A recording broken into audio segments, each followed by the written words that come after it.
ഒരു ഷോക്കിംഗ് സീനോടെ ആരംഭിച്ച് ഉള്ളിലെ വിങ്ങൽ ഒരു ചോദ്യമായി നമുക്ക് മുമ്പിൽ അവശേഷിപ്പിച്ചൊടുങ്ങുന്ന ചിത്രം ഭക്ഷക് എന്ന് വെച്ചാൽ വേട്ടമൃഗം എന്നാണ് അർത്ഥം. ജ്യോത്സ്ന നാഥ്, പുൽകിത് എന്നിവർ ചേർന്ന് രചന നിർവഹിച്ച് പുൽകിത് സംവിധാനം ചെയ്ത് ഭൂമി പട്നേക്കർ കേന്ദ്ര കഥാപാത്രമായിട്ട് വന്ന ഭക്ഷക് എന്ന ഹിന്ദി സിനിമയെക്കുറിച്ചാണ് ഇന്ന്.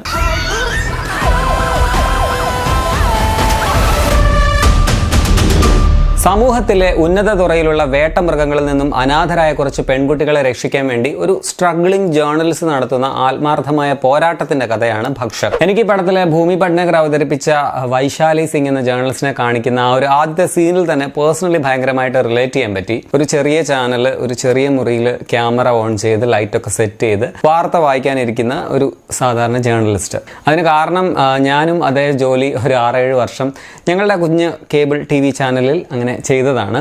So I know the atmosphere, the struggle and all. സിനിമയിലെ ഇൻവെസ്റ്റിഗേറ്റീവ് ജേർണലിസം ആണ് എന്നുള്ള ഒരു വ്യത്യാസം ഉണ്ടെന്ന് മാത്രം. സിനിമ സംസാരിക്കുന്നത് അതിതീവ്രമായ കാലിക പ്രസക്തിയുള്ള ഒരു പ്രമേയമാണ്. ഇരയാക്കപ്പെടുന്ന അല്ലെങ്കിൽ നിശബ്ദരാക്കപ്പെടുന്ന പാവം പെൺകുട്ടികൾ, അതിന് കാരണക്കാരായ വേട്ടമൃഗങ്ങൾ, സ്വാതന്ത്ര്യത്തോടെ ഇങ്ങനെ നാട്ടിൽ തന്നെ വിഹരിച്ചു നടക്കുന്ന ഒരു വ്യവസ്ഥിതി, ഇവിടുത്തെ സിസ്റ്റത്തിന്റെ പിടിപ്പുകേട് തന്നെ. അതാണ് ഈ സിനിമ മെയിനായിട്ട് പറയുന്നത്. ബീഹാറിലെ ഒരു ഷെൽട്ടർ ഹോമിൽ 2018 നടന്ന യഥാർത്ഥ സംഭവങ്ങളെ ബേസ് ചെയ്തൊരുക്കിയ ഒരു തിരക്കഥയാണ് ഭക്ഷകിന്റേത്. സ്ട്രോങ് പ്ലോട്ട് തന്നെയാണ് സിനിമയുടെ ഏറ്റവും വലിയ പോസിറ്റീവായിട്ട് പറയാനുള്ളത്. അഭിനയിച്ചവരുടെ എല്ലാം ബ്രില്യൻ പെർഫോമൻസും സിനിമയ്ക്ക് കരുത്ത് തന്നെയാണ്. വൈശാലിയായിട്ട് വന്ന ഭൂമി പട്നേക്കർ ഗംഭീരമായിട്ട് തന്നെ റോൾ ചെയ്തിട്ടുണ്ട്. ക്യാമറമാനായിട്ട് വന്ന സഞ്ജയ് മിശ്രയും നന്നായിട്ടുണ്ടായിരുന്നു. വില്ലൻ വേഷത്തിലെത്തിയ ആദിത്യ ശ്രീവാസ്തവയും പൊളിയായിട്ടുണ്ടായിരുന്നു. ഒരു ഡോക്യുമെന്ററി ശൈലിയിലാണ് ഇതിന്റെ ക്യാമറ വർക്ക് നിർവഹിച്ചിട്ടുള്ളത്. കുമാർ സൗരഭാണ് സിനിമയുടെ ഛായാഗ്രഹണം നിർവഹിച്ചിരിക്കുന്നത്. അത് പടത്തിന് വളരെ യോജിച്ചതായിട്ട് തോന്നി. അനുരാഗ് സൈക്കിയ, അനുജ് ടീമിന്റെ ഗാനങ്ങൾ മികച്ചതായിട്ട് തോന്നി, പ്രത്യേകിച്ച് ഗംഗ എന്ന പാട്ട്. ഇത്രയൊക്കെയാണ് പ്ലോട്ടൊക്കെ മികച്ചതാണെങ്കിലും എക്സിക്യൂഷൻ കൊണ്ട് പെർഫെക്റ്റ് ആകാൻ സിനിമയ്ക്ക് സാധിച്ചില്ല എന്നൊരു സത്യം തന്നെയുണ്ട്.